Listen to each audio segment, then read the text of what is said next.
الصلاة والسلام عليك يا سيدي يا رسول الله وعلى آلك وأصحابك يا نور الله. الصلاة والسلام عليك يا سيدي يا رسول الله وعلى آلك وأصحابك يا حبيب الله. السلام عليكم ورحمة الله وبركاته. In these ayahs of the Quran, Allah subhanahu wa ta'ala has indicated the significance of the 27th night of Rajab. According to many of the ulama kiram, in the 10th year of the 10th year of the proclamation of the prophethood of the Prophet sallallahu alaihi wasallam, the Prophet sallallahu alaihi wasallam was taken on a night journey that defied the norms that are known inside this world. In mere moments, the Prophet sallallahu alaihi wasallam was taken from Al-Masjid al-Haram, the sacred precincts in Makkah al-Mukarramah, to Bayt al-Maqdis, as mentioned in the ayah of the Quran. And Allah subhanahu wa ta'ala, through this great event, indicates to us the importance of having belief in this concept. It is a Quranic verse that one cannot deny. The Prophet sallallahu alaihi wasallam was taken on a night journey known as the Isra. And this night journey, Isra, is from Al-Makkah al-Mukarramah to Bayt al-Maqdis, in the land that we now know as Palestine or Palestine. And then there was an ascension into the heavens, a raising of the Prophet ﷺ to the greatest of heights, known as the Miraj. So this journey upwards into the heavens is known as Miraj, and the journey from Makkah to Bayt al-Maqdis is known as Isra. And one must believe in both. And within this event, there are important lessons for us. First of all, in the Quranic verse, Allah subhanahu wa ta'ala mentions الَّذِي بَارَكْنَا حَوْلَهُ, that Bayt al-Maqdis is a place that Allah subhanahu wa ta'ala has blessed its surroundings. The concept of barakah is an important thing that one must believe in as a Muslim in relation to this ayah and many different ayat of the Quran and the hadith of the Prophet sallallahu alayhi wa sallam. The ulama kiram mention al-barakatu thubutu al-khayri ilahi fi shay, that barakah, blessing, or what we call in English the blessing, al-barakah is the existence of a divine goodness in something. Here we are establishing that this goodness is from who? From Allah subhanahu wa ta'ala alone. That He chooses to place it sometime within a particular place, like Al-Bayt al-Maqdis, like Al-Madinah al-Munawwara. He sometimes places it in a great individual like Sayyidina Rasulullah sallallahu alayhi wa sallam, and everything attached to him. And that is, inside that is barakah, blessing, the existence of a divine goodness. And sometimes within a time like this night, the 27th of Rajab, Allah subhanahu wa ta'ala, because of its connection with His Prophet sallallahu alayhi wa sallam, has placed great blessing in this night. Certain events within the Isra Wal Miraj need to be looked at closely in order to affirm our aqaid and make our aqaid strong, in particular in the minds of our youth. It is mentioned in the narration narrated by Al-Imam al-Nasa'i rahmatullah alayhi in his Sunan, narrated by Sayyidina Anas ibn Malik rahmatullah alayhi, that upon the journey, during the journey of the Isra, from Al-Makkah al-Mukarramah to Bayt al-Maqdis, certain events took place. First of all, he mentions inside that narration, Sayyidina Anas radiyallahu ta'ala anhu, that the Prophet sallallahu alayhi wa sallam reached a particular place when he was traveling on that divine animal that had come from Jannah known as the Buraq. And he reached a particular place and he descended, Sayyidina Rasulullah sallallahu alayhi wa sallam, and he prayed 2 rakats. He prayed 2 units of prayer. And Sayyidina Jibreel alayhi salam said, regarding these 2 rakats the Prophet sallallahu alayhi wa sallam prayed in that particular place, he mentioned, صَلَّيْتَ بِطُورِ سَيْنَاء حيث كلم الله تبارك وتعالى موسى عليه السلام. That the Messenger of Allah sallallahu alayhi wa sallam had prayed 2 rakats at a place where Allah subhanahu wa ta'ala chose to speak to Sayyidina Musa alayhi salam. 2 rakats of prayer in a blessed place, indicating to the ummah of the Prophet sallallahu alayhi wa sallam that it is perfectly fine and it is in fact a good thing, a thing established from the sunnah of the Prophet sallallahu alayhi wa sallam, to search out places connected to the awliya of Allah subhanahu wa ta'ala, those who are blessed and linked with Allah subhanahu wa ta'ala. The places where the feet of the Anbiya alayhi salam have touched are places where a person should seek blessing and barakah. We can definitely say that the greatest of the Anbiya alayhi wasallam is Sayyidina Rasulullah sallallahu alayhi wasallam, and he is not in need of taking blessings from such places. So why would Sayyidina Rasulullah sallallahu alayhi wasallam do such an act? The ulama mentioned the Prophet sallallahu alayhi wasallam sends blessings and salutations upon himself, as mentioned in many narrations. What is the purpose of that? To teach you and I how to send blessings upon the Prophet sallallahu alayhi wasallam within the prayer and outside the prayer. It is for our benefit.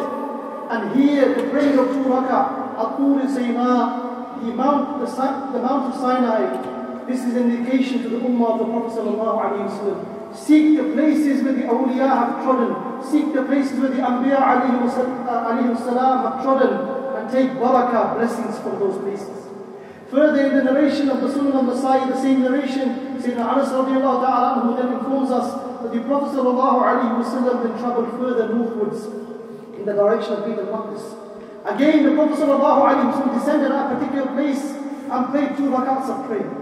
And Sayyidina Jibreel alayhi salam said to the Prophet sallallahu alayhi wasallam, صَلَّيْتَ بِبَيْتِ لَحْمٍ حَيْثُ وُلِدَ عِيسَى عَلَيْهِ الصَّلَاةُ وَالسَّلَامُ. That you have prayed, O Messenger of Allah sallallahu alayhi wasallam, 2 rakats at a place known as Bayt Lahm or Bethlehem in the English language. This is the place where Sayyidina Isa alayhi salam was born, indicating again to the ummah of the Prophet sallallahu alayhi wasallam that those places which are attached to the beloved of Allah, those who are beloved to Allah subhanahu wa ta'ala, the ulama, the awliya, the anbiya alayhi salam, the birthplace of Sayyidina Isa alayhi salam is a place of barakah. And the Prophet sallallahu alayhi wasallam is indicating to us that this is a place which should be sought out, and it is a place in which a person should deliver thanksgiving to Allah subhanahu wa ta'ala and seek nearness to Allah subhanahu wa ta'ala.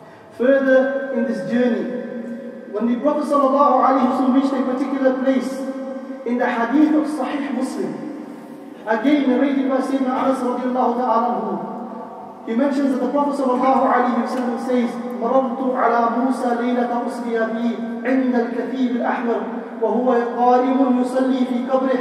That I passed Sayyidina Musa alayhi salam on the night that I was taken on the night journey from Makkah al-Mukarramah to Bayt al-Maqdis, and I saw at the red sand dunes Sayyidina Musa alayhi salam standing praying inside his grave. This is an indication of the aqidah of the Ahl Sunnah wal Jama'ah, our belief that the Anbiya alayhi salam are alive bodily and in ruh, in soul. In jasad and ruh, in body and soul, they are alive. The ulama comment on this hadith. Al-Imam Taqiyuddin al-Subki rahmatullah, the great imam of fiqh, the great imam of iqaid, the great imam of the Ahl Sunnah wal Jama'ah says, praying is the action of a body, not just a soul. Prayer is the action of a body, not just a soul, indicating the Anbiya alayhi salam are alive bodily and they are alive in soul both. And the Prophet sallallahu alayhi wasallam mentioned this, and it is narrated in the Sahih of Imam Muslim. Furthermore, when the Prophet sallallahu alayhi wasallam reached Al-Masjid al-Aqsa, the furthest masjid, when he reached the sacred environs, that blessed place, he led the Anbiya alayhi salam in prayer. Again, Sayyidina Musa alayhi salam, who had been seen at the red sand dunes, was present amongst the Anbiya alayhi salam, behind Sayyidina Rasulullah sallallahu alayhi wasallam, indicating again to us that the Anbiya alayhi salam are alive bodily and they are alive spiritually, both. Not only this, the Prophet sallallahu alayhi wasallam was travelling on the buraq, a magnificent animal that had come from Jannah. And obviously the Prophet ﷺ riding upon this animal travelled as fast as that animal could travel. And we know that the event of Isra Wal Miraj took, minuscule moments. And that is why it's a mu'jiza, a miracle for the Prophet ﷺ. Then imagine, the Prophet ﷺ passes Sayyidina Musa ﷺ, then when the Prophet ﷺ reaches that blessed place, Bayt al-Maqdis, he finds Sayyidina Musa ﷺ. How fast did the body of a Nabi of Allah travel? How fast? Faster than a buraq. Again, when the Prophet ﷺ is lifted into the heavens, when he reaches the 6th heaven, who does he meet? Sayyidina Musa alayhi salam again. عند الكثيب الأحمر, at the red sand dunes. Then عند Bayt al-Maqdis. Then right up in the 6th heavens. This is the aqidah of the Ahl Sunnah wal Jama'ah manifesting in the Isra Wal Miraj. This is our belief, Ahl Sunnah wal Jama'ah. We believe in barakah, attainment of blessings in those places that are attached to the Anbiya alayhi salam. We believe in the lives of the Anbiya alayhi salam in their graves. And the greatest lesson that we can take in terms of action, these are matters of aqaid which are very important that we hold them tight and related to action. Then obviously we need to reflect upon the fact that when the Prophet ﷺ was raised to the highest of heavens, a place where no commissioned prophet had gone before, no angel of Allah subhanahu wa ta'ala could go past. At that point Allah subhanahu wa ta'ala chose to bless this ummah through the Prophet ﷺ with the 5 daily prayers. It is essential then that when we remember this night, that we remember the points of aqaid, of belief, and that we remember the points that are related to the rules that we are supposed to be following in our lives. The prayer was a gift given, a rule given to the Prophet ﷺ, the 5 daily prayers in the highest of the heavens. Allah subhanahu wa ta'ala revealed the revelation regarding fasting, regarding Hajj, and many different rulings while the Prophet ﷺ was on the surface of this earth. But when Allah subhanahu wa ta'ala chose to deliver prayer, He elevated His Prophet ﷺ to the highest of heavens. This should indicate to us the importance of establishing the 5 daily prayers. As one who is connected to the belief of the Sunnah wal Jama'ah, we should also portray following of the Sunnah of the Prophet ﷺ. And that means that we should be people who establish the 5 daily prayers in our homes and in the masjid. It is not becoming of one who claims connection to the beliefs of the Sunnah wal Jama'ah, that is connected to the way of the Sunnah, the way of Sayyidina Rasulullah sallallahu that he is negligent of his prayers. Or that people within his home, his wife or his children, days go by when they do not stand up and pray 2 rakats for the Fajr. It is not becoming of one connected to the Prophet ﷺ to do this. May Allah subhanahu wa ta'ala give us the ability to understand the lessons that are placed within the Isra and the Miraj, to have aqaid upon those and to act upon the Sunnah of the Prophet ﷺ. أقول قولي هذا وأستغفر الله العظيم لي ولكم ولسائر المسلمين.